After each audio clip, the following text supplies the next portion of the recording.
சுபானகா மக்களே, என்ன மக்களே, நம்ம சொன்ன மாதிரியே ஒயில் கார்டுக்கான ப்ரோமோ வந்துருச்சா? ஆக்சுவலா சனிக்கிழமை நான் ஒன்று சொல்லியிருந்தேன்ல, ஒயில் கார்டு 4 பேர் வந்துட்டாங்க, 4 பேர் லைவ்ல உள்ள போக போறாங்கன்னு சொல்லி நம்ம பேசியிருந்தோம். ஆக்சுவலா ஷூட் பண்ணதெல்லாம் உண்மை, ஓகேவா? அதுதான் எனக்கு இன்ஃபர்மேஷன் வந்துச்சு. ப்ரோ ஷூட் போயிட்டு இருக்கு ப்ரோ, ஷூட் போயிட்டு இருக்கு ப்ரோன்னு சொல்லிட்டு. அப்ப நான் என்ன நினைச்சேன், சரி உள்ள அனுப்ப போறாங்க போலன்னு சொல்லிட்டு நான் நினைச்சா, இந்த ப்ரோமோக்கு தான் கூட்டு ஷூட் பண்ணியிருந்திருக்காங்க, ஓகேவா? மொத்தம் 4 பேர் அந்த டைம் கூட்டு ஷூட் பண்ணியிருந்திருக்காங்க. இப்போ வரதுக்கு 3 பேருக்கான ப்ரோமோ வந்திருக்கு, கண்டிப்பா நீங்க பார்த்திருப்பீங்க. 3 பேரும் கலர் கலரா டைலாக் வேற சொல்றாங்க.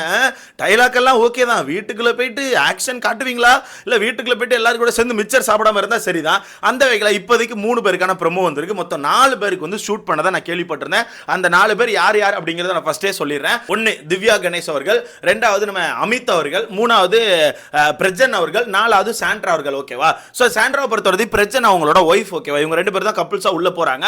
மொத்தம் 4 பேருக்கு ஷூட் நடந்திருக்குது. மேபி இன்னும் 2-3 பேர் இருக்க வாய்ப்பு இருக்குன்னு சொல்றாங்க. இந்த வீக் ஷூட் பண்ணிட்டு அதை வந்து சாட்டர்டே அந்த இதுக்குள்ள கண்டிப்பா அப்லோட் பண்ணிடுவாங்கன்னு சொல்லிட்டு நியூஸ் வந்துட்டு இருக்குது. மேபி நாளைக்கு இல்ல நாளைக்கண்ணு வியாழன் வெளியில வேற ஏதாவது ப்ரோமோ பார்க்கறதுக்கான வாய்ப்புகள் கூட இருக்குது. சரி, ஓகே. இப்போதைக்கு ஒரு 3 பேருக்கான ப்ரோமோ வந்திருக்குல. இந்த 3 பேர் என்னென்ன டைலாக சொல்றாங்க அப்படி சொல்லி பார்த்துடலாம். அதுக்கு முன்னாடி இன்னொரு விஷயத்த சொல்லணும். வீட்டுக்குள்ள விஜய் பார்வதி வந்து காம மாமாவை பத்தி அவன் தப்பு தப்பா தொடறான், அவன் சரியில்லை, அவன் பவுண்டரி தாண்டான்னு சொல்லிட்டு ஒரு விஷயம் பேசியிருப்பாங்கல்ல, ப்ரோமோ கூட பார்த்துருப்போம். அந்த விஷயம் வீட்டுக்குள்ள இப்போ ஆக்சுவலாக நடந்துச்சு. அவன் வந்து ஒரு மாதிரி ஒரு கையில் எழுதி காமிச்சு ஒரு விஷயத்த பேசினான், ஓகேவா? அதில் விஜய் பார்வதி கொஞ்சம் ரியாக்ட் ஆகிட்டு அதுலேருந்து இப்போ விஜய் பார்வதி காமு பக்கத்தில் போன மாதிரி எனக்கு தெரியல. அது என்னென்ன விஷயங்கள் அப்படிங்கிறது நம்ம அடுத்த வீடியோவில் கொஞ்சம் கிளியராக பார்க்கலாம். நிறைய பேர் லைவ்ல நோட் பண்ணியிருப்பேன்னு நினைக்கிறேன். அதை கொஞ்சம் நம்ம அடுத்த வீடியோவில் கிளியராக பார்க்கலாம். சரி, ஓகே. இதில் முதல் ப்ரோமோவா நம்ம திவ்யா கணேஷ் அவங்களுக்கு தான் வந்திருக்குது. ஸோ இவங்களை பொறுத்தவரைக்கும் என்ன சொல்கிறாங்கன்னா, நான் தான் திவ்யா கணேஷ், உங்க எல்லாருக்கும் என்ன ஜெனியா தெரியும்னு சொல்லி சொல்கிறாங்க. அப்படியே கைஸ், உங்களை நிறைய பேர் தெரியுமா? எனக்கு தெரிஞ்ச ஏதாவது சீரியலில் பயங்கரமாக ஃபேமஸ் ஆயிருப்பான்னு நினைக்கிறேன். ஸோ அவங்க எல்லாருக்கும் என்ன ஜெனியா தெரியும்னு சொல்லி சொல்கிறாங்க.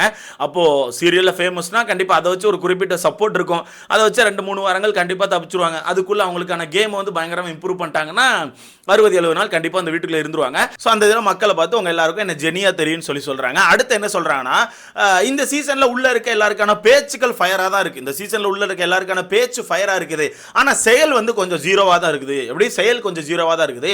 அது மட்டும் இல்லாமல் வீட்டுக்குள்ள இருக்க எல்லாருமே பல முகங்களை வச்சு இந்த ஆட்டத்தை ஆடின மாதிரி இருக்குது. அதாவது மாஸ்க் போட்டிருக்காங்க நிறைய பேர். ஒரு நேரம் நல்லா பேசுறாங்க, இன்னொரு நேரம் இந்த பக்கம் போய் குத்துறாங்க, இன்னொரு நேரம் இங்க நல்லா பேசுறாங்க, அப்புறம் இங்க போய் குத்துறாங்க. இந்த மாதிரி நிறைய மாஸ்க் போட்டிருக்காங்க. பட் எனக்கு அந்த மாதிரி கிடையாது. நான் வந்து ஸ்ட்ரெயிட் ஃபார்வர்டான பர்சன். எனக்கு ஒரே ஒரு முகம் தான் இருக்குது. அந்த முகத்தோட தான் அந்த வீட்டுக்குள்ள போய் நான் கேம் ஆட போறேன்னு சொல்லி சொல்றாங்க. ஓகே ஓகே, வாங்க வாங்க. அதாவது ஒரு முகமோ பல முகமோ இரு முகமோ எத்தனை முகம் இருந்தாலும் இந்த வீட்டுக்குள்ள வந்து நீங்க ஆட போற கேமை வச்சு மட்டும்தான் மக்கள் ஓட்டுகள் போடுவாங்க. நீங்க என்னதான் வெளியே சீரியல்ல ஃபேமா இருந்தாலும் சரி, இல்ல என்ற ஒரு முகம் தான் இருக்குன்னு சொல்லிட்டு வந்தாலும் சரி, நீங்க ஆட போற ஆட்டம் மட்டுமே உங்களை வந்து இதுக்கப்புறம் டிசைன் பண்ணும். அதை நான் ஓப்பனா சொல்லிக்கிறேன். அப்புறம் இவங்க சொல்லிட்டு போயிருக்காங்க, அதனால வீட்டுக்குள்ள போய் பறக்க விடுவாங்கன்னு சொல்ல நம்ம ஹோப் வைக்க கூடாது. நான் வச்சிருக்க ஒரே ஒரு ஹோப்பு, ஓரளவாச்சும் வீட்டுக்குள்ள போய் நிறைய பேருக்கான உண்மை முகத்தை உடைச்சி தட்டி கேட்டு அந்த சண்டையை பெருசாக்குவாங்கன்னு நான் நினைக்கிறேன். ஏன்னா இந்த ஆட்டம் வந்து ஒன் சைடா போயிட்டு இருக்கு ப்ரோ. இப்போதைக்கு இந்த ஆட்டம் வந்து ஒன் சைடாக போயிட்டு இருக்கு. ஃபுல்லாக விஜய் பார் மட்டும்தான், மற்றபடி எல்லாம் களிமண் ஆயிடுச்சு, ஓகேவா? அப்படி இருக்கும்போது விஜய் பார் மட்டுமே ஆட்டம்னு போயிட்டு இருக்கும்போது யாராவது உள்ள போய் அதை உடைச்சா மட்டும்தான் ஆட்டம் பிரியும், பார்க்க நல்லா இருக்கும். ஸோ அந்த வகையில் எனக்கு தெரிஞ்சவங்க உடைப்பாங்கன்னு நான் நினைக்கிறேன். வெயிட் பண்ணி பார்க்கலாம். அடுத்தது பிரஜன். ஸோ பிரஜன் அவர்களுக்கான ப்ரோமோ வந்திருந்து. ஸோ பிரஜன் வந்து கொஞ்சம் ரகட் மோட்லேயே பேசியிருக்காங்க.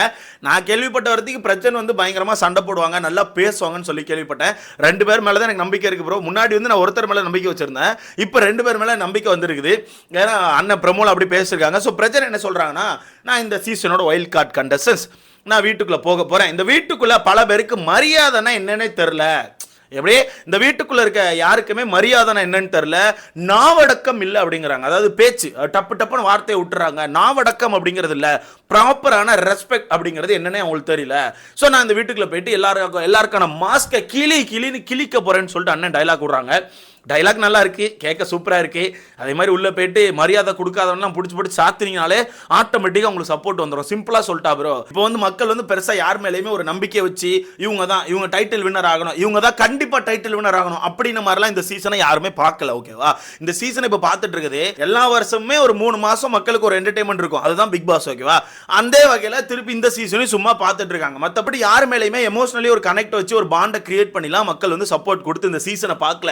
ஸோ இந்த வீட்டுக்குள்ள நீங்க போய் இருக்கிறவங்களை அடிச்சு ஒரு ஆட்டத்தை போட்டு மக்களுக்கு பிடிச்ச மாதிரி ஒரு கேமை போட்டீங்கன்னா சத்தியமா சொல்றேன் நல்ல சப்போர்ட் கிடைக்கும். சோ பிரஜன் பேசுறத வச்சு பார்க்கும்போது எனக்கு தெரிஞ்சு அசீம் அவர்கள் மாதிரி ஒரு கேம் போடுவார் நான் நினைக்கிறேன். வெயிட் பண்ணி தான் பார்க்கணும். நம்ம சும்மா சொல்லலாம், ஏன்னா இவங்க பேசிட்டு போறாங்க, அந்த 4 டயலாக வச்சு மட்டும் நம்ம சொல்லிட முடியாது. பட் எனக்கு பிரஜன் அவர்கள் மேல சின்ன நம்பிக்கை இருக்கு, அதனால தான் சொல்றேன். சோ நான் வீட்டுக்குள்ள போறேன். இது என்ட்ரி மட்டும் இல்லை, இதுதான் என்னோட கடைசி வார்னிங்கும் கூட அப்படின்னு மாதிரி சொல்லிட்டு போகிறாங்க. சூப்பர்னு வார்னிங்லாம் கொடுத்துட்டீங்க. அது மாதிரி வீட்டுக்குள்ளே போயிட்டு உங்களோட நாவை கரெக்டாக அடக்கி ப்ராப்பரான ரெஸ்பெக்ட் கொடுத்து ப்ராப்பராக அந்த கேமை மூவ் பண்ணிங்கன்னா சத்தியமாக சொல்கிறேன் மக்கள்கிட்ட இருந்து சப்போர்ட் கிடைக்கும். நான் திரும்பியும் ஒரு விஷயத்தை பதிவு பண்ணிக்கிறேன். மக்கள் இன்னும் இந்த சீசன் 9ல் யாரு கூட எமோஷனலி கனெக்ட் ஆகலை, யாரு கூடயுமே எமோஷனலி கனெக்ட் ஆகலை. ஸோ நீங்கள் இந்த வீட்டுக்குள்ளே போயிட்டு கரெக்டான ஆட்டத்தை போட்டிங்கன்னா சத்தியமாக சொல்கிறேன் ஒரு பெரிய சப்போர்ட்டை எடுத்துப்பீங்க, ரொம்ப ஈஸியாக எடுத்துப்பீங்க. ஏன்னா அந்த பிக் பாஸ் வந்து அழிஞ்சிட்டு இருக்கிறத மக்கள் பார்க்க முடியாம பார்த்துட்டு இருக்காங்க. அப்படி இருக்கும்போது நீங்க உள்ள போய் கரெக்டான ஆட்டத்தை போட்டீங்கன்னா அப்பா வந்துட்டாப்பா காப்பாத்தன்னு சொல்லிட்டு ஒரு பெரிய சப்போர்ட் மக்கள் கொடுப்பாங்க. ஸோ கரெக்டான கேமை போடுவீங்க நான் நம்புறேன். ஸோ வெயிட் பண்ணி பார்க்கலாம். அடுத்ததா பார்த்தீங்கன்னா நம்ம அமித் அவர்கள் உள்ள போறாங்க. ஸோ அமித் அவர்கள் கொஞ்சம் ஃபன் மோட்ல இருந்த மாதிரி இருக்குது. பட் அமித் அவர்களை பத்தி நான் ஒரு சில விஷயங்கள் சோசியல் மீடியாவில் கவனிச்சேன். அமித் அவர்கள் வந்து இதுக்கு முன்னாடி கன்னடா பிக் பாஸ்ல வந்து சீசன் 1 சீசன் 2 ஏதோ வந்து பிக் பாஸா இருந்தாங்களா, அதாவது அந்த வாய்ஸ் கொடுப்பாங்கல்ல, அந்த வாய்ஸ் கொடுத்த ஒரு நபர்னு சொல்லி கேள்விப்பட்டேன். பட் அது உண்மையா பொய்யான்னு தெரியல. மேபி உங்களுக்கு தெரிஞ்சுன்னா மறக்காம எனக்கு கமெண்ட் செக்ஷன்ல போட்டு விடுங்க. அமித் அவர்கள் கன்னடா பிக் பாஸ்க்கு வாய்ஸ் கொடுத்துருந்தாங்கன்னு கேள்விப்பட்டேன்.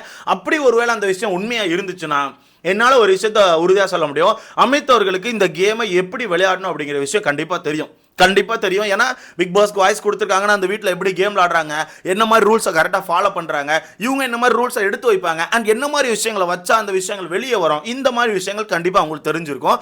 அப்படி அது ஒருவேளை உண்மையாக இருந்துச்சுன்னா அமித் அவர்கள் இந்த சீசனோட டைட்டில் வின்னராக கூட வாய்ப்புகள் அதிகமாக இருக்குது. ஏன்னு உங்களுக்கு தெரியும், இந்த சீசன் ஏஆர்எம் கான்செப்ட்ல ஏ அப்படின்னு பேர் வச்சிருக்க ஒரு நபர் தான் வின் பண்ணுவாங்க. அந்த வகையில் மேபி அமித் அவர்கள் வின் பண்றதுக்கான வாய்ப்புகள் கூட இருக்கு. ஒருவேளை அது உண்மையா இருந்துச்சுன்னா, கன்னடா பிக் பாஸ்க்கு வந்து வாய்ஸ் கொடுத்தது உண்மையா இருந்துச்சுன்னா வின் பண்றதுக்கான வாய்ப்புகள் அதிகமா இருக்கு. பட் பார்க்கலாம். அண்ணன் என்ன சொல்றாங்கன்னா, உள்ள இருக்கவங்க எல்லாமே கேம் ஆடுறேன்னு சொல்லிட்டு சும்மா சுத்திட்டு இருக்காங்க, எல்லாருமே கன்ஃபியூஸ் பண்ணிட்டு சுத்திட்டு இருக்காங்க, அது கேமே இல்ல, நான் வந்து இந்த ஆட்டத்தையே மாத்த போறேன், மொத்த ஆட்டத்தையுமே ரிவர்ஸ் பண்ண போறேன், அது மட்டும் இல்லாம இவங்க எல்லாருக்கான ஆட்டத்தை நான் பார்த்துட்டு உள்ள போறேன், இவங்கெல்லாம் யாரு, என்னென்ன பண்ணியிருக்காங்க, என்னென்ன பண்ணால் கரெக்டாக இருக்கும் தெரிஞ்சு புரிஞ்சு அறிஞ்சு இந்த வீட்டுக்குள்ளே போகிறேன். ஸோ கண்டிப்பாக இந்த ஆட்டத்தை நான் மாற்றுவேன். ஸோ வெயிட் பண்ணி பாருங்க அப்படின்னு மாதிரி அண்ணன் சொல்லிட்டு போகிறாப்புல. நல்லா இருக்கும் நம்புறேன். அண்ணனோட ஆட்டம் நல்லா இருக்கட்டும், நல்லபடியாக இருந்தால் நல்லதுதான். நமக்கு கண்டென்ட் வந்தால் போதுங்க. அதாவது இப்போவும் கண்டென்ட் வந்துட்டு இருக்கு. பட் ஒன் சைடாக கண்டென்ட் இருக்கும்போது ரொம்ப டாக்ஸிக்காகவும் இருக்கனால நம்ம மைண்ட் ஆட்டோமேட்டிக்காக டாக்ஸிக் ஆகுது. அண்ட் ஒன் சைடாகவே பேசிட்டு இருந்த மாதிரி இருக்குது. அது நல்லா இல்லை, மக்களுக்குமே பிடிக்கல. இன்னைக்கு கூட பாருங்களேன், 3 ப்ரோமோவுமே நம்ம அவங்க பேர் என்ன ப்ரொமோ பார் தான் வந்திருக்காங்க. ஓகேவா, 3 ப்ரொமோவுமே நம்ம ப்ரொமோ பார் தான் வந்திருக்காங்க. அப்படி இருக்கும்போது அந்த ஆட்டத்தை மாற்றணும்ல. யாராவது ஒருத்தர் உள்ள போயிட்டு நம்ம பாருக்கு ஆப்போசிட்ல ஒரு கேமை போட்டு பாரு இப்படி தான் பின்னாடி பேசுவாங்க, இதுதான் பண்ண போறேன், என்கிட்ட சண்டை போட்டு போனா பின்னாடி போய் உட்காந்து பேசுவோம், அப்படிதானே, இப்படிதானே கேவலமா பேசுவேன், இப்படிதானே வார்த்தை விடுவேன்னு சொல்லிட்டு அடிக்க ஆரம்பிச்சா ஆட்டோமேட்டிக்கா பாருலாம் காணாம போயிருவாங்க. ஏன்னா பாருலாம் ஃபுல் அண்ட் ஃபுல் நெகட்டிவ் மட்டும் தான் எடுத்து வச்சிருக்காங்களே தவிர மற்றபடி மக்கள் மத்தியில் பாசிட்டிவ்லாம் எடுத்து வைக்கல. ஓகேவா, அந்த வகையில் என்ன பொறுத்தவரைக்கு பாரு மாதிரி ஆட்கள், தண்ணி பழம், காமு மாமா, அடுத்த கனி அவர்கள், சபரி அவர்கள் எல்லாருமே கொஞ்சம் வீக்கா தான் வீட்டுக்குள்ள சுத்திட்டு இருக்காங்க. ஸோ நீங்க கரெக்டா ஏம் பண்ணி அடிச்சீங்கன்னா உங்களுக்கான வெற்றி கண்டிப்பா கிடைக்கும்னு சொல்லிட்டு உறுதியா என்னால சொல்ல முடியும். ஸோ பார்க்கலாம் என்ன பண்றாங்கன்னு சொல்லிட்டு. அடுத்த சாண்ட்ரா அவர்கள், அவங்களுக்கான ப்ரோமோ இன்னும் வரல, நான் ஷூட் பண்றதுக்கு வரல, மேபி இதுக்கப்புறம் வரலாம். ஓகேவா, இதுக்கப்புறம் கண்டிப்பா அவங்களுக்கான ப்ரோமோ வரலாம். மொத்தமே ஆக்சுவலா 4 பேருக்கான ப்ரோமோ தான் எடுத்திருந்தாங்க. அது இந்த சாட்டர்டே சண்டே ஷூட் அப்பவே எடுத்திருந்தாங்க. ஸோ இதுக்கப்புறம் மேபி எடுக்கலாம். ஏன்னா இன்னும் 2-3 பேர் சொல்லிட்டு இருக்காங்க, மலேசியால இருந்து யாரோ ஒருத்தவங்க வரதா சொல்லிட்டு இருக்காங்க. வாய்ப்புகள் நிறைய இருக்கு. 6 பேர் உள்ள போறதுக்கான வாய்ப்புகள் இருக்குன்னு சொல்லிட்டு இருக்காங்க. பார்க்கலாம். அடுத்த ப்ரோமோ வந்துச்சுன்னா கண்டிப்பா அவங்கள பத்தி டீடைலா தெரிஞ்சுட்டு வீடியோ போடுறேன். இப்போ எனக்கு தெரிஞ்சு நைட்டுக்குள்ள சாண்ட்ரா அவங்களுக்கான ப்ரோமோ வந்துடும். ஸோ பார்த்து என்ஜாய் பண்ணுங்க. அண்ட் இந்த 4 பேர்ல யார் மேல உங்களுக்கு நம்பிக்கை இருக்கு, இந்த ஒரு நபர் இந்த ஆட்டத்தை மத்தவங்க எனக்கு நம்பிக்கை இருக்கு ப்ரோனா யாரை சொல்லுவீங்கன்னு சொல்லிட்டு மறக்காம நம்ம கமெண்ட்ல போடுங்க. அந்த வீடியோ லைக் பண்ணிக்கோங்க, சேனலை சப்ஸ்கிரைப் பண்ணிக்கோங்க. அடுத்த வீடியோல பார்க்கலாம்.